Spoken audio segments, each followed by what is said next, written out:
Bismillahirrahmanirrahim. Assalamu alaikum. I'm Dr. Muhammad Zaman Ashraf. I welcome you all in IR spectroscopy. Today, our topic is preparation of samples and interpretation of IR spectrum. First of all, we discussed how we can prepare sample for solids and liquids, and then after taking IR spectrum क्या ऐसी important बात होगी जैसे ही किसी भी compound का IR spectrum आपके पास आए then you can find some important peaks. या सबसे पहले आपको क्या बताना चाहिए उस IR स्पेक्ट्रम में कि ये फ़र्ज़ करें जिस भी कंपाउंड का IR स्पेक्ट्रम है what kind of different function groups आप जो है वो they are present are absent in your molecule, आपने कौन सी इम्पोर्टेंट पीक्स जो है वो आइडेंटिफाई करनी है। So let's start with sample preparation first.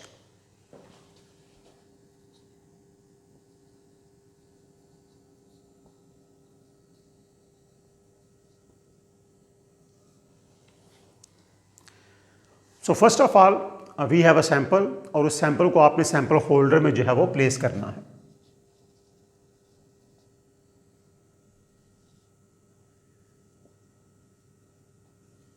This sample holder अगर ये होगा प्लास्टिक का या जो है होगा ग्लास का then it is not suitable for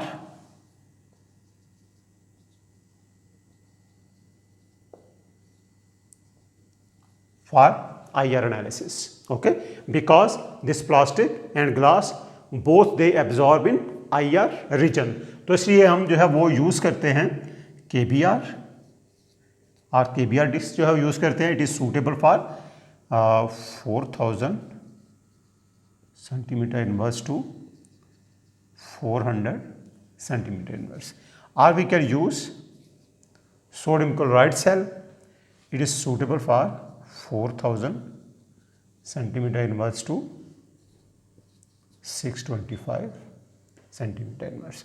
okay, so this is more आप ये कह सकते हैं more suitable to analyse a wide range of organic compounds which even absorb at 400 और 500 और 600, but it is more expensive.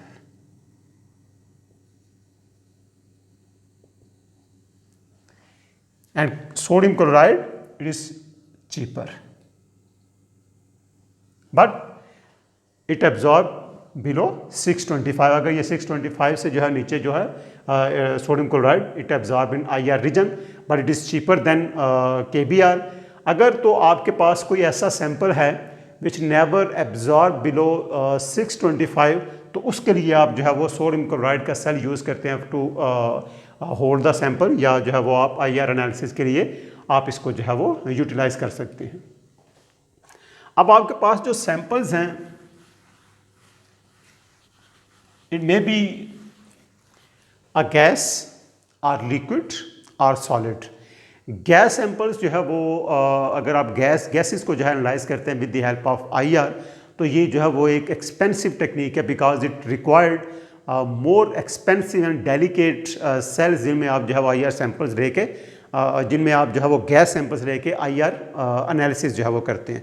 So that's why routine practice में जो हम IR के जो है वो एनालिसिस कर रहे होते हैं हम जो है वो लिक्विड्स और जो है वो सॉलिड्स के जो है वो एनालिसिस करते हैं in IR spectral analysis. So first liquid sample.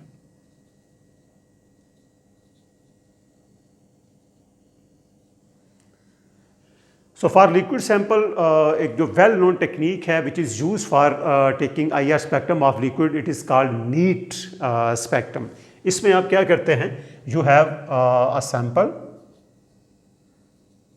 Which is in liquid state और आपके पास KBR का जो है वो एक सेल है।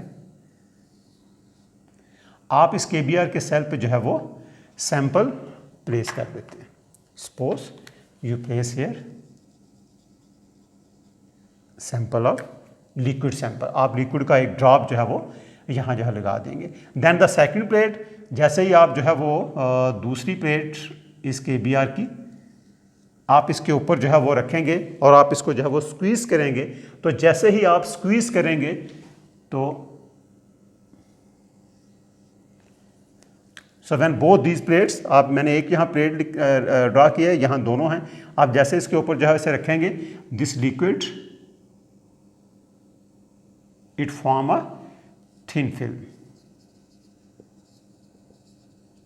ओके, क्यों? क्योंकि जैसे ही दूसरी प्लेट आप इसके ऊपर रख के इसको जो है वो प्रेस करते हैं, तो वो उस लिक्विड को प्रेस करेंगे, then a thin film of your sample is prepared and this is suitable to take IR spectrum of this liquid. And this technique, जिसमें आप जो है वो प्योर लिक्विड का जो है वो एक थिन फिल्म बना के स्पेक्ट्रम ले रहे होते हैं, this is called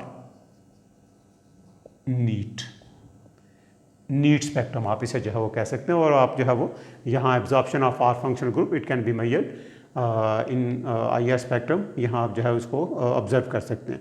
so this technique is used to take IR spectrum of pure liquids. If you have solids,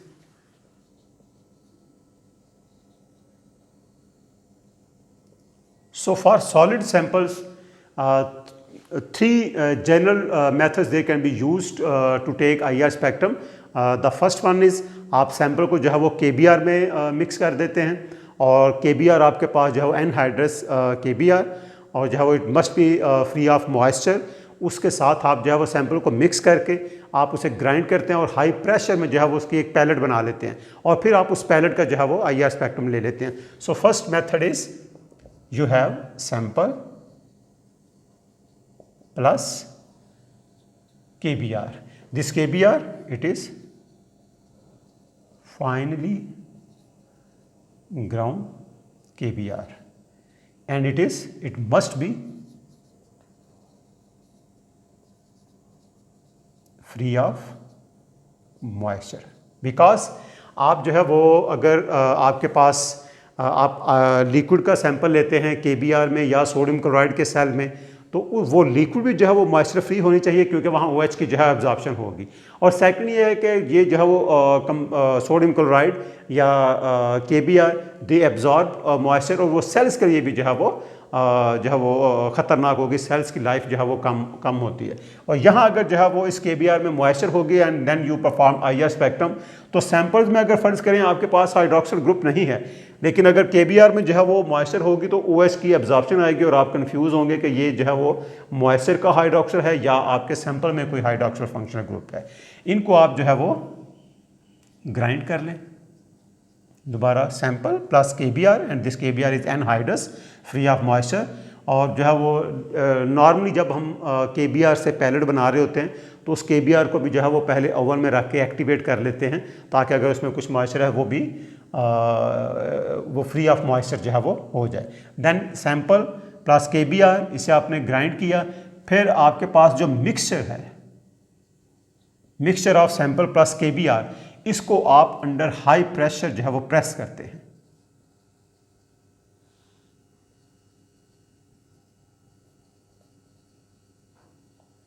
then you have, आपके पास एक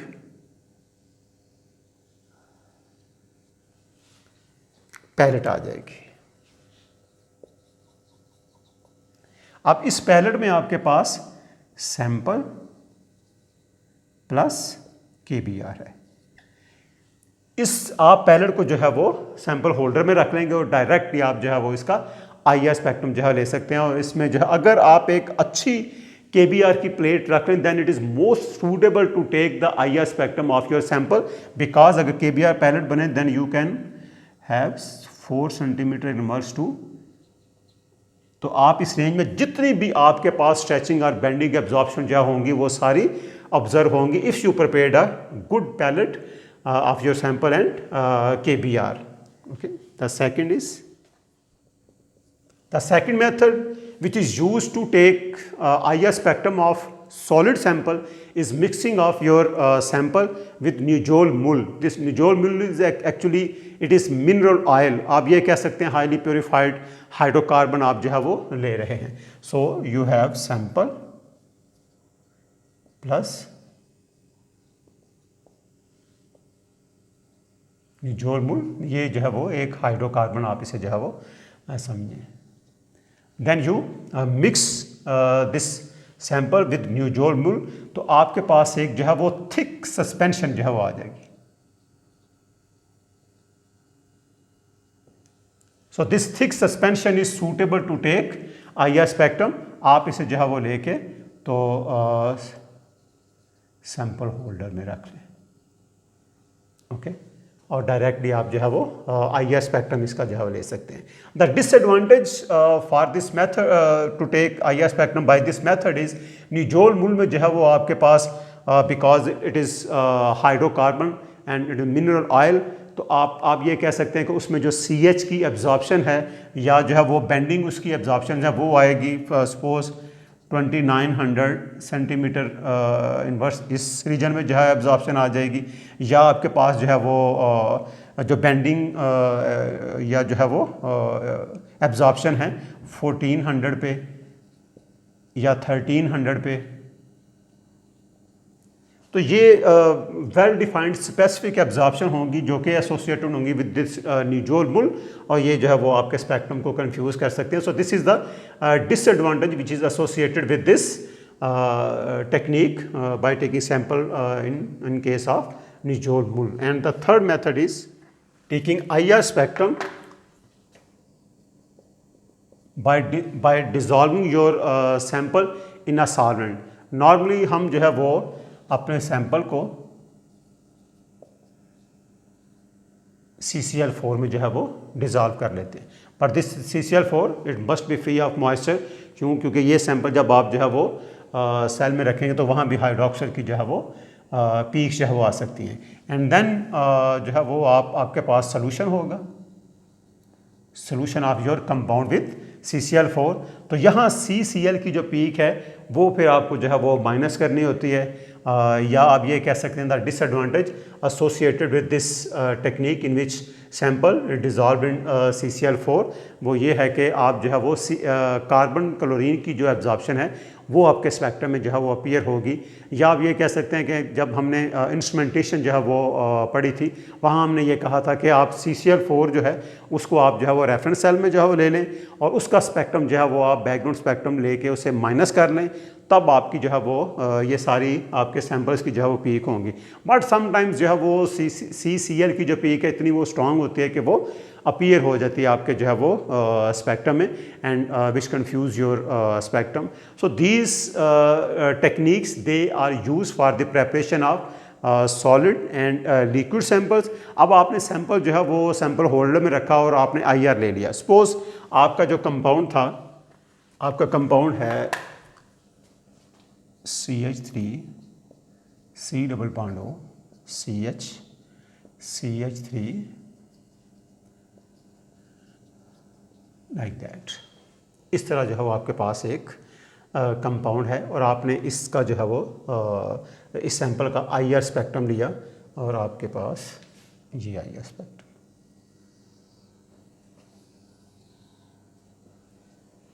अब फर्ज करें अगर आप इस सैंपल को देखें तो आपके पास जो इम्पोर्टेंट एब्जॉर्प्शन है इट इज़ फॉर आपके पास OH, ये आपके पास इम्पोर्टेंट एक एब्जॉर्प्शन है, and then you have CH, you have C double bond O, you have C double bond C। और फ़र्ज़ करें अगर आप जो है वो इसका स्पेक्ट्रम लेते हैं, they have well defined regions. Hydroxyl का रीजन है, CH का रीजन है, कार्बोनिल का, कार्बन डबल बॉन्ड कार्बन का, और फिर जो है वो बाकी बेंडिंग इंफॉर्मेशन बेंडिंग एब्जॉर्प्शन होंगी। सो इट मीन्स जैसे ही आपके पास स्पेक्ट्रम आए तो जो आपके इंपॉर्टेंट फंक्शनल ग्रुप्स हैं वो वेल डिफाइंड रीजन में जो है वो एब्जॉर्ब करेंगे। आपने उनको जो है वो पहले देखना है। मिसाल के तौर पे आपके पास इसका spectrum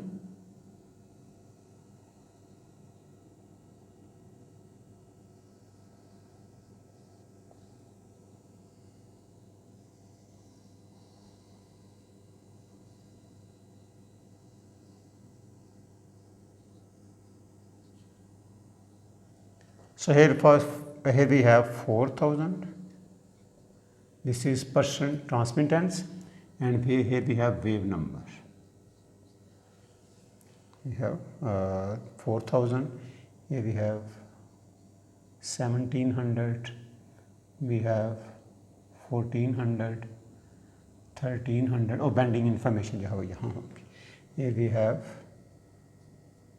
3000, here we have 35 centimetre inverse. ये सारी जो है वो यूनिट्स लिखने की बेशक ज़रूरत नहीं है.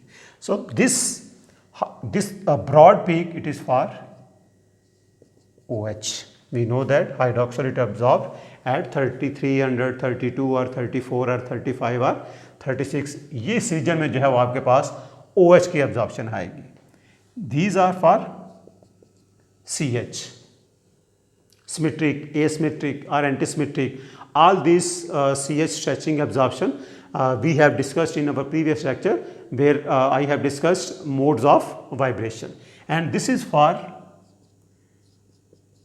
carbonyl at 17, 15, or this is for C double bond C, and here we have C single bond C, and then we have some bending information. Okay, so it means आपके पास अगर जो है वो ये जो एब्जॉर्प्शन है, अगर सपोज ये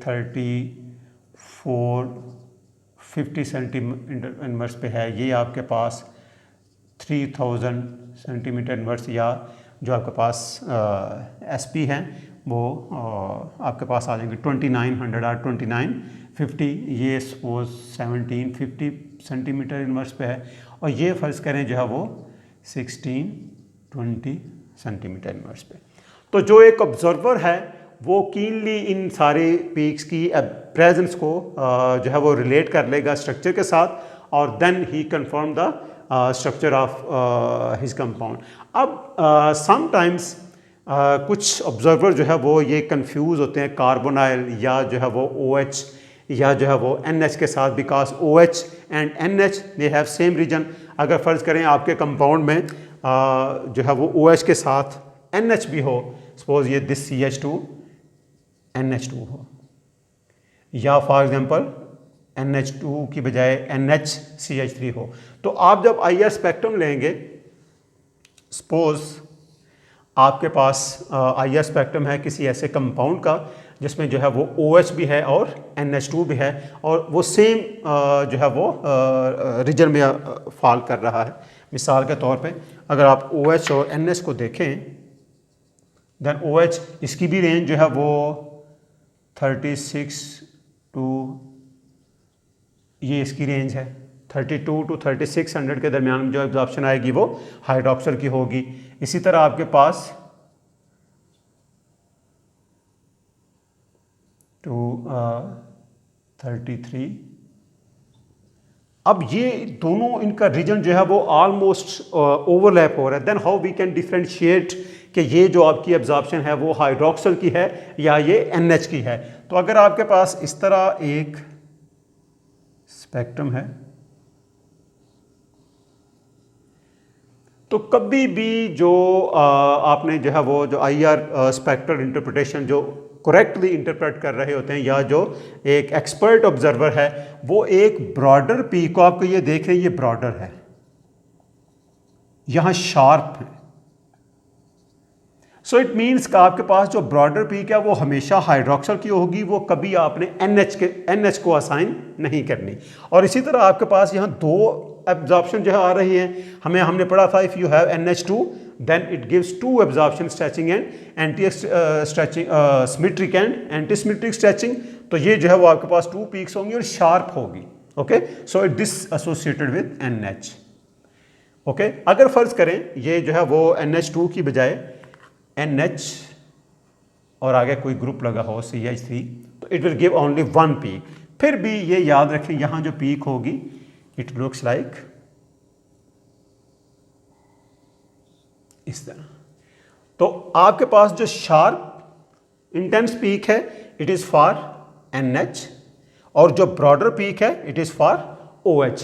तो कभी भी जब आप IR स्पेक्ट्रम इंटरप्रेट कर रहे हों, आपके पास OH और NH भी दोनों एक ही कंपाउंड में हो, तो जो शार्प पीक होगी वो आपके पास जो है वो होगी NH के लिए, और जो ब्रॉडर पीक होगी इट इज़ फॉर OH. इसी तरह समटाइम्स जो है वो आपके पास जो रीजन है कार्बोनाइल का C डबल बॉन्ड O और कार्बन डबल बॉन्ड कार्बन। अगर आपके पास कार्बोनाइल हमने ये देखा था, इफ़ वी हैव कार्बोनाइल और यहाँ कोई इलेक्ट्रॉन डोनेटिंग ग्रुप हो तो ये जो है सी सिंगल बॉन्ड में कन्वर्ट होगा और ये लोअर फ्रीक्वेंसी पे जो है वो शिफ्ट हो जाएगा। सो इसलिए जो है वो 1630 या 20 से लेके ये 1850 सेंटीमीटर इनवर्स पे, और ये कार्बन डबल बॉन्ड कार्बन ये भी इसी तरह 1620 से लेके 1680 सेंटीमीटर इनवर्स। अब इन दोनों का भी रीजन जो है वो ऑलमोस्ट एक ही रीजन में जो है वो फॉल कर रहा है। तो समटाइम्स वी मे कंफ्यूज कि ये जो पीक है ये एब्जॉर्प्शन फॉर कार्बोनाइल है या ये absorption for carbon double bond जो है वो कार्बन है। तो इसको भी आप बहुत इजीली डिफ्रेंशिएट कर सकते हैं। हमेशा याद रखें अगर जो है वो एब्जॉर्प्शन एक आपके पास इंटेंस पीक आएगी, this intense peak is always for carbonyl group, और जो आपके पास जैसे यहां जो है मैंने लिखा, so this weak absorption is for carbon double bond carbon and this stronger absorption is for C double bond O. मिसाल के तौर पे कभी भी कोई ऑब्जर्वर अगर उसके पास 1620 पे भी या 1630 40 पे भी जो एब्जॉर्प्शन आ रही होगी, अगर वो बहुत स्ट्रॉन्गर होगी तो वो उसको कार्बन डबल बॉन्ड कार्बन को असाइन आप नहीं करेंगे। और अगर आपके पास वीकर एब्जॉर्प्शन है but this weaker absorption it appeared in 1640, तो कभी भी वीकर एब्जॉर्प्शन जो है वो कार्बोनाइल को आपने असाइन नहीं करनी, because we know that this carbonyl it absorb strongly, इसकी पीक जो है वो इंटेंस पीक होगी। ये जो है वो शार्प एंड इंटेंस पीक आपके पास आएगी, स्ट्रॉन्गर एब्जॉर्प्शन होगी, but this carbon double bond carbon it absorb weekly. So that's why आप जो है वो पीक्स की जो है वो इंटेंसिटी और उनकी शेप से भी ये जो है वो आइडेंटिफाई कर सकते हैं which type of functional group is present in your molecule. So this is all about the preparation of samples and interpretation of IR spectrum. यहाँ मैंने सिर्फ एक एग्जांपल दी IR spectrum की.